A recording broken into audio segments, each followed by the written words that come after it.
it is your buddy, Peace and Harmony with you here today. Much love going out to all the beautiful, empowered harmonizers.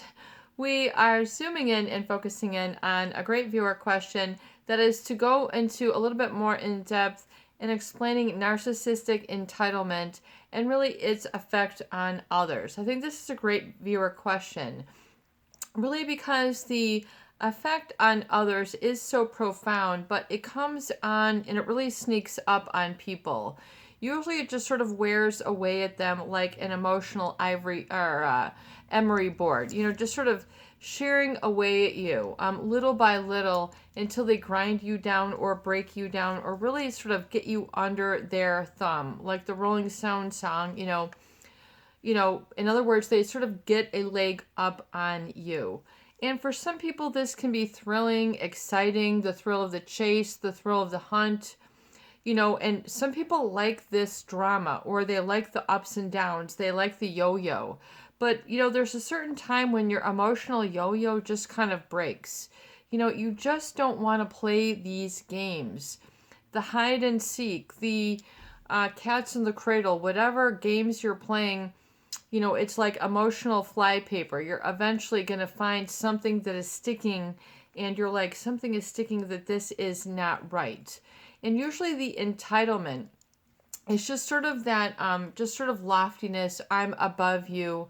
I am above. I am better than this, and this doesn't pertain to me. So, when we talk about entitlement, we're somebody who feels that they can sort of help themselves to things maybe that are not even theirs. So what does this look like, with the earth? People who have an entitlement. Oh, well, the earth is sitting here. Let's just, excavate all sorts of millions of acres of woods. So that's, in other words, exploiting the forest. So it turns into exploitation, where they begin to really find people's buttons. The entitled will find what makes the puppy leap, what makes the dog jump and turn a circle, what makes them do whatever trick. And then, and then they'll say that they, that then they're bored or unamused. The narcissist who is entitled, they really like to have a lot of entertainment and drama, but they really want someone who can show them up and sort of be their match.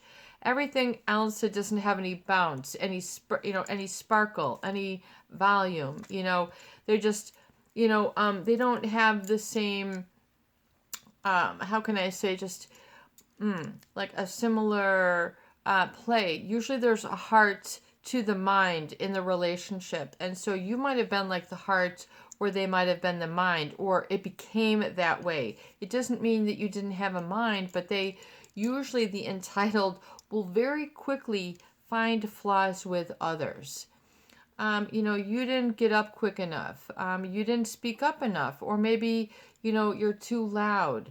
Are you too, you're too new, you're too old, there's always something wrong. And it doesn't have to be anything about you. They basically just throw it on there and go, they're just looking for some sort of mudslinging. So entitlement, you might also see it sort of played out, and they sort of mistreat or can be rude and condescending to others, which is, not very pleasant to witness or to be on the receiving end of that. And that is usually coming from someone who has a lot of judgment. So really the entitlement is someone who is really controlling others through their judgmental side.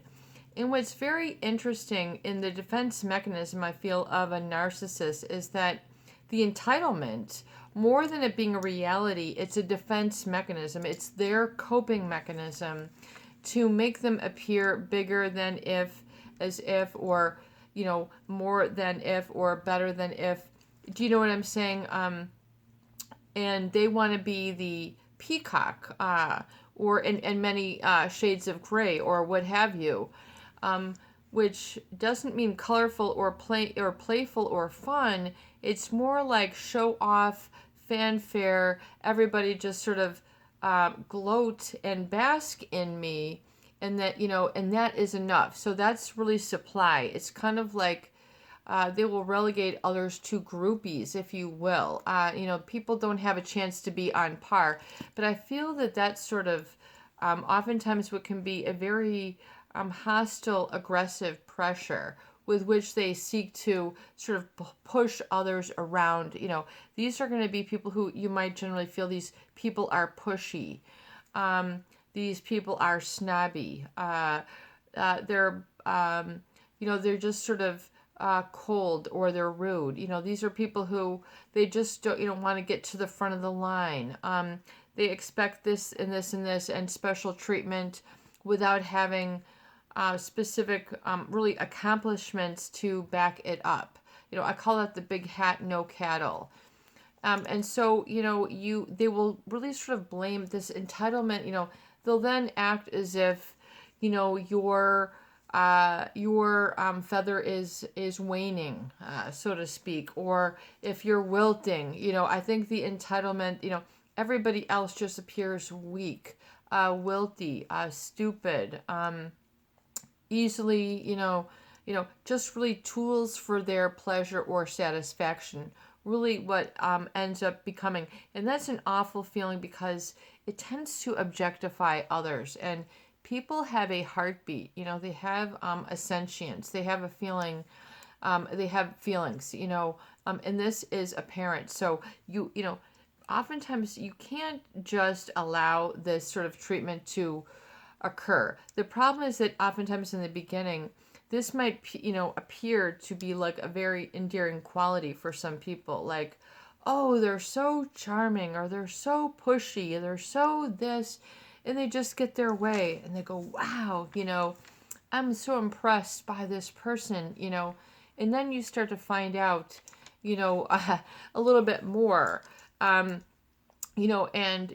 so it can't keep that asymmetry going because the narcissist will really try to throw down and keep that asymmetry going.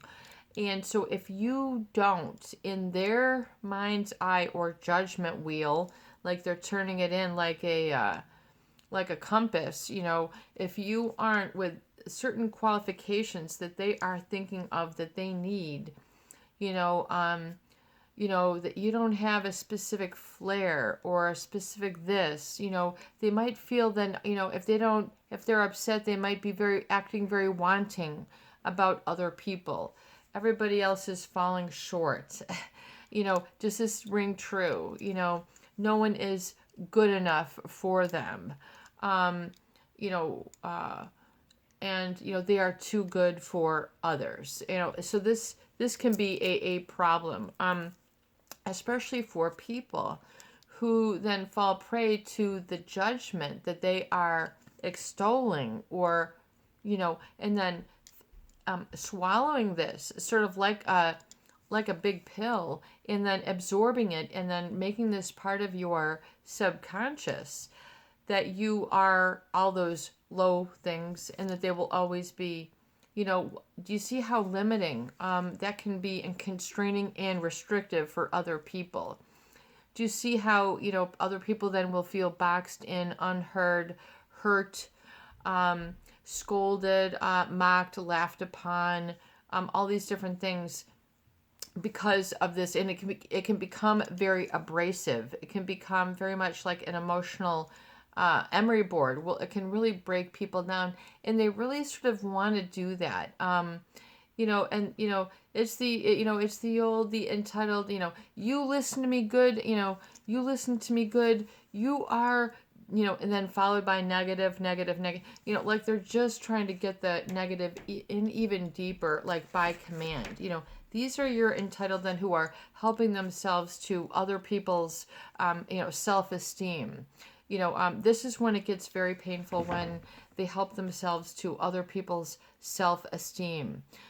You don't have the right to feel good. You don't have the right to be listened to in the meeting. You don't have the right to speak up at this dinner table. You don't have the right to join in a conversation. You don't have the right to come over here and talk to this clique.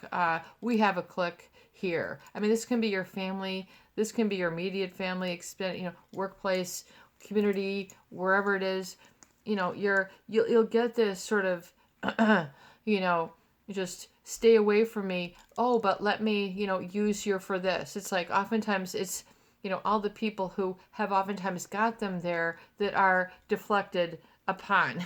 So it's kind of like, they really kind of bite the very hand that feeds them. It's really weird. And, you know, the thing is, part of the entitlement is that I think they tend to feel entitled to point out flaws of others, as if this is a job, or as if this is a requirement or a responsibility, and then it's something that they must then share with the world. Look at this. This person negative that. It's not anything positive, but it's meant to seem, to elevate them, to make them seem as an expert, and everybody else is, a non or the opposite thereof. So there is that asymmetry again, and so that entitlement really sort of maps out in all sorts of ways. And so it can really be a downer for a lot of people to be around that sort of attitude where it's sort of, there can be a strong person in a relationship and sort of a follower, but, there does have to be some balance and equal recognition and sort of, equal weight in the relationship. Otherwise, the other person doesn't get a fair ride. They don't get a fair chance in the go round. They don't get the opportunity. They don't get to be heard. They don't get the floor. They don't get any bandwidth. They don't get the time of day. They don't, if anything, they get the jab and then the roll of the eyes. And then, in other words, and no fewer words, who wants to listen to you? I mean, they'll try to shut, very rude and condescending is an entitlement, but I really feel that it's oftentimes more of a insecurity. If somebody feels that they have to be that brazen to be so harsh or entitled, meaning that they can help themselves, and tell people that they can go where the sun, is this and this, they can be very rude as well as part of that entitlement, and not be very responsible and accountable, leave others behind. I thought we were, you're at a party and then all of a sudden maybe they've disappeared, or where did they go? Oh, they didn't tell you, but they just went to run and get something for the bar and you had no idea, and like that wasn't cool, like that didn't fly. Or the entitlement would usually will always emphasize mistakes of others and exploit upon that. To err is human. You have to remember, people make mistakes. Mistakes happen all the time. For someone to ridicule you or make you feel embarrassed or hold you to a microscopic level that is not right for you, is just abusive. It is condescending, and it's an aspect of entitlement that has that negative, depressive, just sort of downer impact. And I feel really there's an energetic transference where it's like their insecurity is going to be housed in you, and then you are then saddled with all the down, the concern, the sleepless nights, or the unhealthy eating or unhealthy spending or whatever it is that you find that is now you're bottoming out or where you're unhappy. So when that happens, when the bottom, it gets very dull, you're making mistakes, but it doesn't make you a bad person. They like to kind of extol that, you might be bad or not as good as, and it does not make you a bad person to be a human. I mean, so this, you have to sort of recover your sense of humanity, and especially when it's been like far removed. I think for a lot of our viewers, their sense of warmth and being listened to and just having like that respect, it might have been for some time. not only in the absence of that, but in the deficit, meaning the contrary. So it's kind of like a double, a double down for an emotional stock market. It's kind of like when you go down, you have to work that much harder just to even get back up. So it can really be very, very, very difficult and cause a lot of struggle and emotional pain for other people to be around this, especially when in the beginning, especially the love bombing, this might have been maybe sort of an attractive feature, a leader, but then you learned, otherwise that this person might be a sort of, treating others which you don't really feel comfortable with or is like awkward to you, and it's just like, this, I'm not, you might feel in your heart like I'm not like that. That was, and you'll specifically see division. I would say in entitlement, there's always a splitting for that good old comparison, competition, where it's just, and it's usually something that they have or know that is like sealed off and you can never know or be a part of or share, but they want you to just know that they are so special and that you are the opposite of that, and so it's a very much of, I think it creates a lot of feeling of weighing back and forth. So just like justice scales, the entitlement, it just, they come marching in like they're just have justice, righteous. They're just, it can be very demanding, very very accusatory of others. You might hear a lot of what do you call it when people are just sort of put downs to strangers. You might see it in a store where you have maybe an entitled person, and they might say something very belittling to that person, and they don't even know that the person is actually doing all these, just belittling, so just not giving them any sort of credibility as a human being, not recognizing any sort of presence. That's what entitlement. It sort of negates you in blind sight. It's very, very hurtful for others because can become an existential hurt when you are around that sort of very, some people say, I don't know, that sort of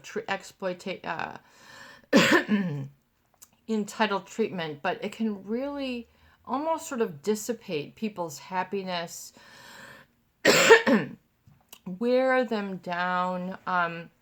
It can be very caustic, meaning it's very incinerary to people. It just like, I'm just gonna, ignite you with all sorts of anger or narcissistic rage, and you're just gonna go up in smoke, and it might be just like amusing, or it becomes like people become an outlet for them, like a big old dog for them to cook, or not to cook, a big dog for them to kick.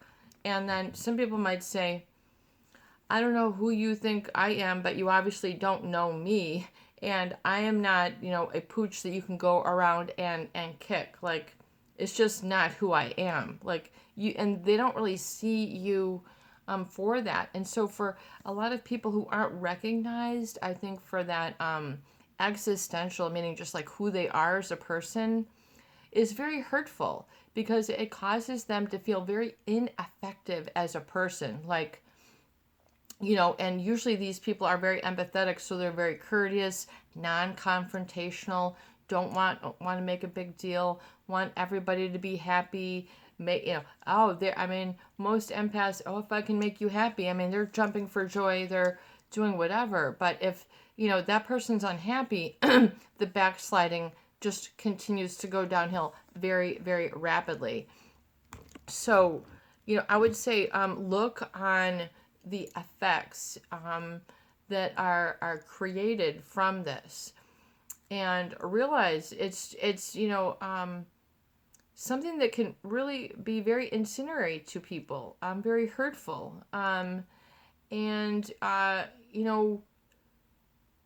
has to be kept in a check and balance. So when you find this, say, know what that is in terms of a red flag if that manifests in your relationship. This is your buddy. Peace and harmony with you here today. I hope that these videos do help. Please share. Please subscribe. For goodness sake, please donate for more great tools, videos, discussion, and support. Peace in, peace out, peace be with you, and have a beautiful day.